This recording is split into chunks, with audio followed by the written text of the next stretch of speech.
Assalamualaikum warahmatullahi wabarakatuh. Hai semuanya, selamat siang. Kami dari kelompok 3 akan menjelaskan tentang kelompok kerja dan komunikasi dalam organisasi. Sebelumnya kami akan memperkenalkan diri. Ada Apriliananda Putri, Dearmaini Taurus, Nadia Zafira Nasution, dan Putri Ayu. Nah, sekarang kita masuk ke pengertian kelompok dan pengertian kelompok kerja. Berikut penjelasannya. Pengertian kelompok. Apa itu pengertian kelompok? Kelompok adalah sekumpulan orang atau individu yang terorganisir dengan kesamaan, kegiatan, dan tujuan yang sama. Menurut Homans, kelompok adalah sejumlah individu yang berkomunikasi antara satu dengan yang lainnya dalam jangka waktu tertentu. Yang kedua ada pengertian kelompok kerja. Menurut beberapa ahli seperti Stoner, Freeman, dan Gilbert, mendefinisikan kelompok sebagai kumpulan dua orang atau lebih yang saling berinteraksi dan saling mempengaruhi untuk suatu tujuan tertentu yang akan dipahami bersama. Selanjutnya ada karakteristik kelompok. Karakteristik kelompok ada 3. Yang pertama, merupakan kumpulan yang beranggotakan lebih dari satu orang, yang berarti adanya karakteristik yang berbeda dari setiap orang. Yang kedua, adanya interaksi yang berbeda dari setiap orang. Dan yang terakhir, adanya tujuan bersama yang ingin dicapai. Sekarang kita masuk ke jenis kelompok kerja. Yang pertama ada kelompok kerja formal. Nah, apa itu kelompok kerja formal? Kelompok kerja formal adalah kelompok kerja yang dibentuk dan disusun secara resmi oleh manajer, di mana kelompok kerja tersebut diberikan tugas dan pekerjaan yang terkait dengan pencapaian tujuan organisasi. Nah, kelompok kerja formal ada macam-macamnya. Yang pertama ada kelompok kerja langsung, yang kedua kepanitiaan, dan yang terakhir kelompok kerja temporal atau khusus. Yang kedua ada kelompok kerja informal. Nah, apa itu kelompok kerja informal?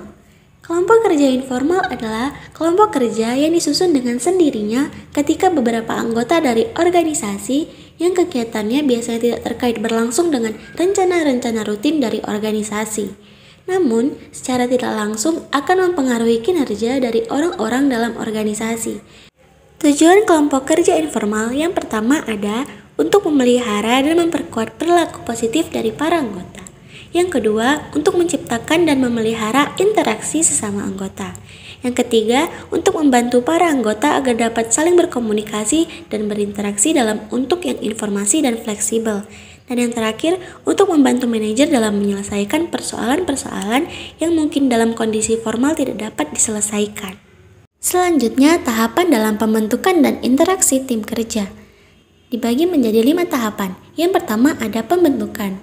Kelompok kerja dibentuk oleh manajer. Kelompok kerja yang terbentuk akan terdiri dari pemimpin, kelompok, dan anggota. Masing-masing anggota dari kelompok kerja akan ditentukan tugas-tugas yang harus dikerjakan. Yang kedua ada penguatan. Pada tahap ini, anggota-anggota yang telah menerima tugasnya masing-masing mulai berinteraksi satu sama lainnya. Kadangkala, karena disebabkan perbedaan karakteristik, individu, serta persepsi mengenai pekerjaan mereka masing-masing, termasuk juga pola komunikasi yang akan dibangun. Pada tahap ini, konflik dalam kelompok kerja dapat terjadi.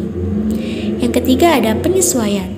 Ketika kelompok kerja telah saling berinteraksi hingga barangkali bisa terjadi konflik, maka tahapan ini merupakan tahapan di mana keseluruhan anggota secara almiah ataupun dipaksa harus menyesuaikan diri dengan berbagai perbedaan yang ada dan terjadi. Masuk ke yang keempat yaitu perwujudan, di mana hasil dari pekerjaan masing-masing anggota maupun secara kelompok dapat terwujud dan terlihat. Dan yang terakhir, pencarian. Masing-masing anggota mengalami tahapan akhir dari proses pengerjaan bersama kelompok kerja. Pada tahapan ini, anggota akan ada yang merasa puas, kecewa, atau penasaran tergantung dari tahapan-tahapan sebelumnya. Dapat dikatakan pula bahwa tahapan ini merupakan tahapan anti klimaks dari seluruh rangkaian kerja dari kelompok kerja. Berikutnya adapun konflik dalam kelompok kerja. Secara garis besar, konflik pada kelompok kerja dalam suatu organisasi dapat terjadi dalam berbagai keadaan. Di antaranya, konflik antar bawahan di bagian yang sama. Yang kedua, konflik antar bawahan dan pemimpin di bagian yang sama. Yang ketiga, ada konflik antar bawahan dari bagian yang berbeda. Yang keempat, ada konflik antar pemimpin dan bawahan dari bagian yang berbeda. Yang kelima, konflik antar pemimpin dari bagian yang berbeda. Konflik pada dasarnya merupakan sesuatu hal yang alamiah dan dapat diperkirakan terjadi ketika sebuah lingkungan atau organisasi terdiri dari berbagai karakteristik individu. Nah, dari konflik tersebut, maka akan memunculkan dampak dari konflik. Di antaranya, konflik dapat menyebabkan kelompok kerja lemah dan berbagai pekerjaan dalam organisasi atau perusahaan akan terbelangkai. Yang kedua, konflik bisa menjurus pada persoalan-persoalan antar individu dalam suatu organisasi.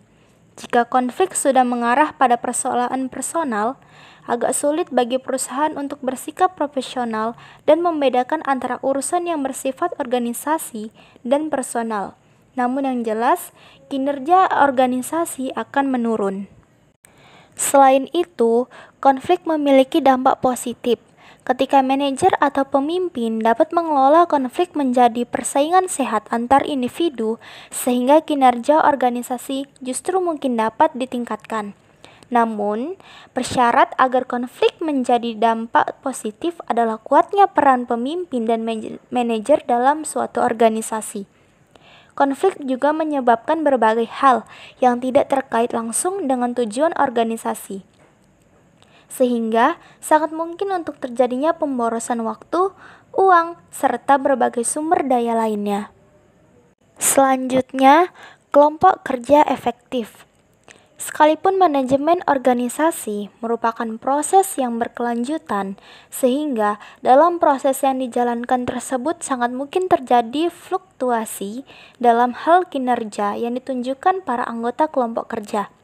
Namun, ada beberapa panduan yang dapat digunakan agar kelompok kerja dapat berjalan secara lebih efektif. Di antaranya, yang pertama, tujuan dari pembentukan kelompok kerja hendaknya benar-benar jelas, sehingga para anggota dapat mengenali secara jelas apa yang menjadi tujuan dari kelompok kerja yang dibentuk serta memperjelas arah yang akan dituju oleh kelompok kerja. Yang kedua, peran serta pembagian kerja dari setiap anggota kelompok kerja perlu juga diperjelas. Artinya, struktur tugas ataupun pekerjaannya perlu disusun secara jelas. Yang ketiga, jumlah anggota yang optimal dalam sebuah kelompok kerja perlu ditentukan. Yang keempat, pemimpin dari kelompok kerja perlu ditentukan atas dasar kapabilitasnya dikelompokkan kerja tersebut. Nah, selanjutnya yang kelima, seluruh sumber daya yang diperlukan hendaknya tersedia, terdistribusi secara merata sesuai dengan struktur tugas yang telah ditentukan. Yang keenam, norma-norma perlu disepakati sebelum pekerjaan dilakukan. Yang ketujuh, jadwal kerja perlu tersusun secara spesifik dan disusun bersama seluruh anggota kelompok kerja agar rasa memiliki dan tanggung jawab dari seluruh anggota kerja dapat diandalkan. Yang ke-8, perlu diadakannya momentum-momentum formal ataupun informal untuk lebih memperkuat solidaritas dan integritas sesama anggota. Dan yang terakhir, fokuskan setiap kejadian pada kinerja kelompok kerja, bukan pada personality dari para anggota organisasi tersebut. Pembahasan selanjutnya adalah komunikasi dalam organisasi. Nah, apakah itu komunikasi? Disimak baik-baik ya teman-teman. Komunikasi dapat didefinisikan sebagai memberi atau tukar informasi, isyarat atau pesan melalui kata, gerakan badan, ataupun tulisan. Komunikasi ini menyangkut interaksi antara dua insan atau lebih. Agar komunikasi menjadi efektif, kedua pihak harus terus-menerus memberi dan menerima informasi, baik secara lisan maupun tertulis. Nah, komunikasi memiliki fungsi, di antaranya sebagai alat kontrol perilaku anggota dalam sebuah organisasi dalam berbagai cara. Selanjutnya, motivasi kerja kru juga dapat ditingkatkan melalui komunikasi. Nah, Yang selanjutnya berperan sebagai media untuk mengungkapkan ekspresi emosional perasaan dan pemenuhan kebutuhan sosial. Dan yang terakhir, fungsi dari komunikasi yaitu memfasilitasi dalam pengambilan keputusan. Maka dalam setiap organisasi perlunya yaitu komunikasi, sehingga berbagai konflik ataupun permasalahan dalam suatu organisasi dapat dipecahkan dengan cara yang efektif dan efisien. Selanjutnya, pola komunikasi dalam struktur organisasi. Pola komunikasi dalam struktur organisasi secara garis besar dapat berupa komunikasi vertikal dan komunikasi horizontal.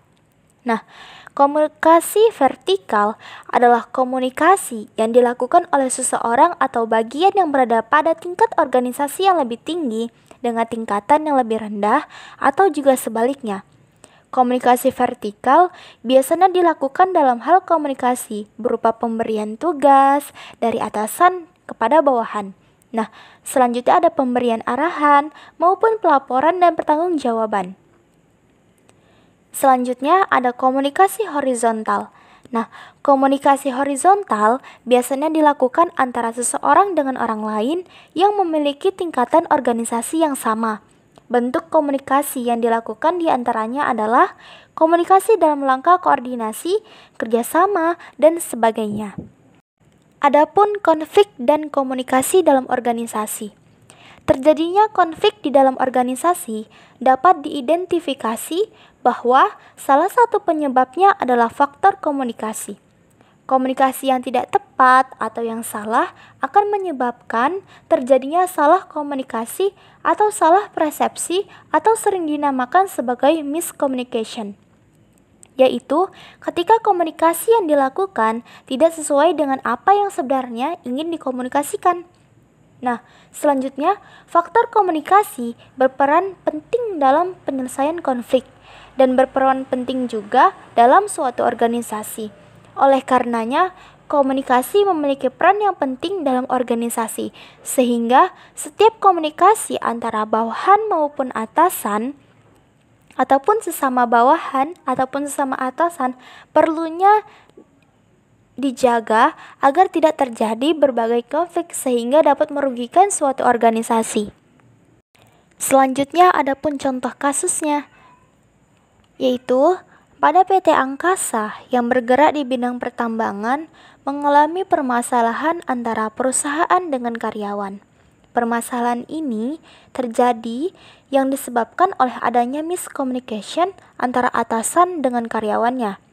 Adanya perubahan kebijakan dalam perusahaan mengenai perhitungan gaji kerja karyawan, namun pihak perusahaan belum memberitahukan pada karyawannya, sehingga karyawan merasa diperlakukan semena-mena oleh pihak perusahaan.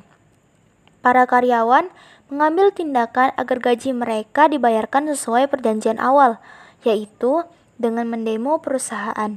Namun tindakan ini berujung pada PHK besar-besaran yang dilakukan oleh perusahaan.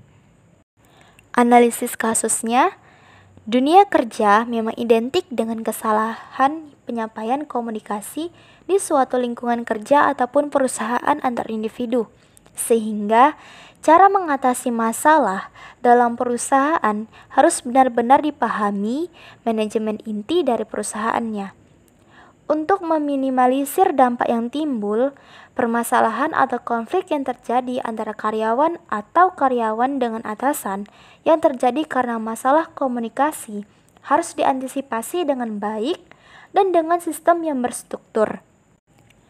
Karena jika masalah komunikasi antara atasan dan bawahan terjadi, hal-hal yang tidak diinginkan, misalnya itu kerja tidak maksimal, mogok kerja, atau bahkan sampai demo besar-besaran.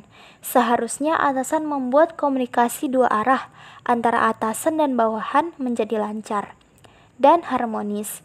Misalnya dengan membuat rapat rutin, karena dengan komunikasi yang dua arah dan intens akan mengurangi masalah yang terjadi dalam lapangan suatu organisasi. Sehingga suatu organisasi akan cepat ataupun dapat mencapai tujuannya dengan efektif dan efisien tanpa ada hambatan ataupun konflik lainnya. Sekian video pembelajaran dari kelompok 3. Semoga video pembelajaran ini sangat bermanfaat bagi kita semua.